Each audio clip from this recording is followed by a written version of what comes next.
दर्द की शिकायत के बाद लालू यादव एम्स में भर्ती, शरद यादव भी हॉस्पिटलाइज। दोनों नेता डॉक्टरों की गहन निगरानी में। बिहार कांग्रेस के नेताओं के साथ राहुल गांधी की बैठक, बिहार में गठबंधन पर हुई बातचीत। कांग्रेस का आरजेडी एलजेपी के साथ गठबंधन तय।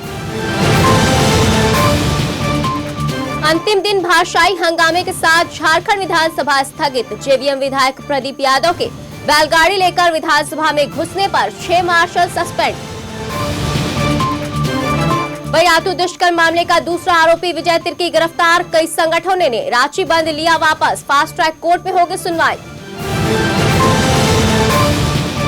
और पुजारा के शतक और विराट के 50 से मजबूत स्थिति में टीम इंडिया, ईशांत और जहीर की घातक गेंदबाजी से पहली पारी में बढ़त। नमस्कार, आप देख रहे हैं भविष्य न्यूज। मैं हूं मनीषा और खबरों में आप बढ़ेंगे आगे। बात करेंगे सबसे पहले बिहार में यूपीए गठबंधन को लेकर आरजेडी, एलजेपी और कांग्रेस ने अपनी गतिविधियां तेज कर दी है। शुक्रवार शाम को बिहार में गठबंधन की संभावनाओं को लेकर राहुल गांधी के साथ बिहार कांग्रेस के नेताओं की महत्वपूर्ण बैठक हुई।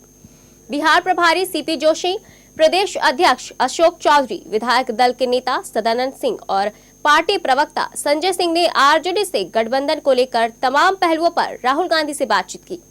लालू यादव के जेल से निकलने के बाद तीनों पार्टी की ओर से सकारात्मक प्रयास किए जा रहे हैं। 2009 और 2004 लोकसभा चुनाव में हुए गठबंधन के फायदे और नुकसान, साथ ही वर्तमान हालात में गठबंधन के फायदे और नुकसान का इस बैठक में आंकलन किया गया। राहुल गांधी को इस गठबंधन के लिए मनाने की कोशिश की गई।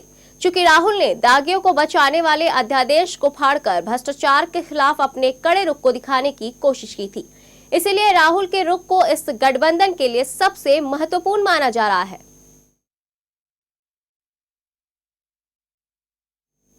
चारा घोटाले मामले में बिरसा जेल से छूटने के 4 दिन बाद लालू यादव की तबीयत बिगड़ गई है। आरजेडी अध्यक्ष को दिल्ली स्थित एम्स में भर्ती कराया गया है, जहां उन्हें डॉक्टरों की निगरानी में रखा गया है। लालू को सीने में दर्द और पैर में सूजन की शिकायत है। वहीं लालू के पुराने सहयोगी और राजनीतिक विरोधी जेडीयू अध्यक्ष शरद यादव की भी तबीयत खराब है। शरद यादव को शुगर लेवल बढ़ने के बाद एम्स में भर्ती कराया गया है। दोनों दिग्गज नेता 4 से 5 घंटों तक डॉक्टरों की सघन निगरानी में रहेंगे।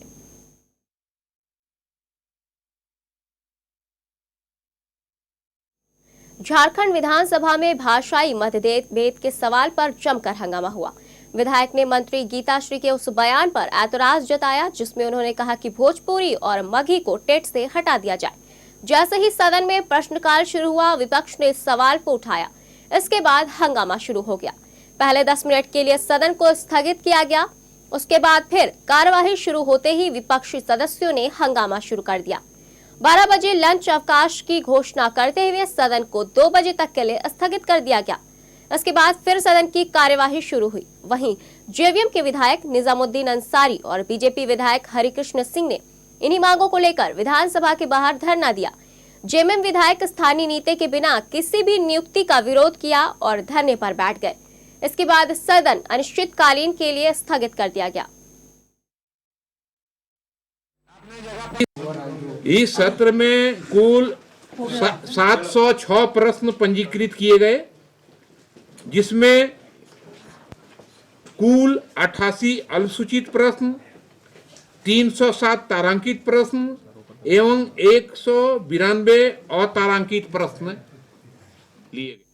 इससे पहले सरकार के धीमी कामकाज पर जेवीएम ने अनोखा विरोध जताया। प्रदीप यादव सहित जेवीएम के कई विधायक बैलगाड़ी पर सवार होकर विधानसभा पहुंचे। जेवीएम का कहना है कि सरकार के कामकाज की रफ्तार काफी धीमी है और ये बिल्कुल बैलगाड़ी के चाल जैसी है। इस कारण उन्होंने बैलगाड़ी पर सवार होकर सांकेतिक विरोध जताया। हम तो मानते हैं कि मानते नहीं, हम लोग तो ड्यूटी सही है ना कि गेट को बंद कराइए दिए। बड़ा हुए थे, बड़ा बोले आके कि भाई गेट को बंद कर दीजिए, गेट बंद कर दीजिए। मार्शल बोले कि भाई हम चिंते विधायक जी हैं, गेट खोल दीजिए। गेट खोलवा के अपना चले आए। उसके बाद भी हम लोग देखिए सस्पेंड। बैलगाड़ी से आना अनुचित नहीं मानता, वो भी एक सवारी है, उसके लिए कोई लाइसेंस की आवश्यकता नहीं है। और विधानसभा के विधायी प्रक्रिया में कहीं या नहीं विधान बना हुआ है कि आपको किससे आना है। आप रिक्शा से भी लोग आते हैं, साइकिल से भी मैं आया करता हूँ। और अगर बैलगाड़ी उपलब्ध है तो बैलगाड़ी भी तो अपनी सवारी है, उससे भी आने का हम समूह ने प्रयास कर। वो तो एक संकेत मात्र है। अब किन कारणों से सस्पेंड हो रहा है, किन कारणों से कार्रवाई हो रही है, यह तो करने वाले बताएंगे। हम तो इतना कहेंगे कि इसमें किसी की कोई गलती नहीं है। हमें लगता है कि पुलिसकर्मी को भी पता नहीं था कि बैलगाड़ी को रोकना है कि नहीं। बनारस में बीजेपी के प्रधानमंत्री पद के उम्मीदवार नरेंद्र मोदी ने गांधी परिवार पर जमकर वार किया। उन्होंने कहा कि कांग्रेस गरीबी खत्म नहीं करना चाहती। आज सही नेता चुनने की जरूरत है जो देश को विकास के पथ पर ले जा सके। राम राज्य बनने के लिए जिस प्रकार की जन सामान्य की शक्ति चाहिए, जन सामान्य के संस्कार चाहिए, जन सामान्य की परंपरा चाहिए, ये सब कुछ उत्तर प्रदेश के हर जन जन में है। आप उस विरासत के धनी हो, फिर भी मुसीबत क्यों है? मुसीबत इसलिए है कि आपने सही सरकारें चुनी नहीं है, आपको सही नेता मिले नहीं हैं। जिस दिन आप सही सरकार चुनोगे, जिस दिन आप सही नेता चुनेगे, तो ये जनता की शक्ति ये राष्ट्र को नई ऊंचाइयों पर ले जाने का एक बहुत बड़ा कारण बन सकती है, और मुझे पूरा भरोसा है भाई। संकल्प यात्रा के दौरान दुमका पहुंचे बीजेपी नेता अर्जुन मुंडा ने कांग्रेस सरकार पर जमकर निशाना साधा। उन्होंने कहा कि देश में आज महंगाई और बेरोजगारी बेतहाशा बढ़ गई है, लेकिन केंद्र सरकार इसे रोकने की बजाय जनता को गुमराह करने में लगी है। बीजेपी नेता ने आरोप लगाया कि यूपीए सरकार आतंकवाद और उग्रवाद से लड़ने में विफल रहा। क्षेत्रीय दलों को निशाने पर लेते हुए उन्होंने कहा कि इन दलों को पेंडुलम की तरह करार दिया है।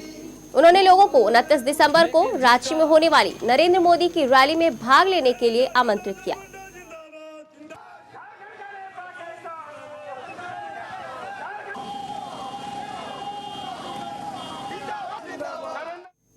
बीजेपी के पीएम पद के उम्मीदवार नरेंद्र मोदी की 29 दिसंबर को होने वाली रैली को लेकर पार्टी ने पूरी ताकत झोंक दी है। इसके लिए जिला स्तर पर प्रभारी बनाए गए हैं। रैली को लेकर खूंटी में प्रचार रथ रवाना किया गया, जो 28 दिसंबर तक जिले के सभी प्रखंड के लगभग 60 गांव का दौरा करेगी। रथ को पार्टी के जिला प्रभारी सूर्यमणि सिंह और जिला अध्यक्ष ओपी कश्यप ने रवाना किया। बीजेपी के नेताओं ने दावा किया कि ये रैली ऐतिहासिक होगी, क्योंकि अभी से ही आम लोगों और कार्यकर्ताओं में काफी उत्साह है।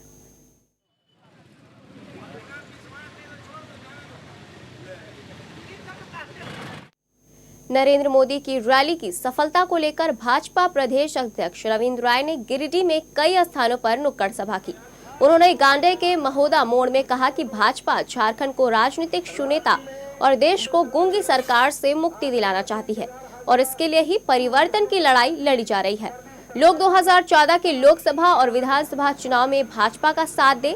रांची में आयोजित नरेंद्र मोदी की रैली के बाद सूबे में परिवर्तन की बयार चलेगी। इस दौरान उन्होंने लोगों से रांची आने की अपील की। और प्रदेश दोनों की राजनीतिक परिस्थितियों से देश में जो हताशा और निराशा की स्थिति उत्पन्न हुई है, उससे मुक्ति दिलाने के लिए जनता की लड़ाई लड़ने का फैसला किया है। इसके शासन व्यवस्था में किसी भी विषय पर, किसी भी बिंदु पर, किसी भी मुद्दे पर, किसी भी जनहित के मामले पर नियंत्रण करने वाली सशक्त सरकार जो होना चाहिए वो दिखाई नहीं दे रहा है। वक्त है एक ब्रेक का, जल्द लौटेंगे।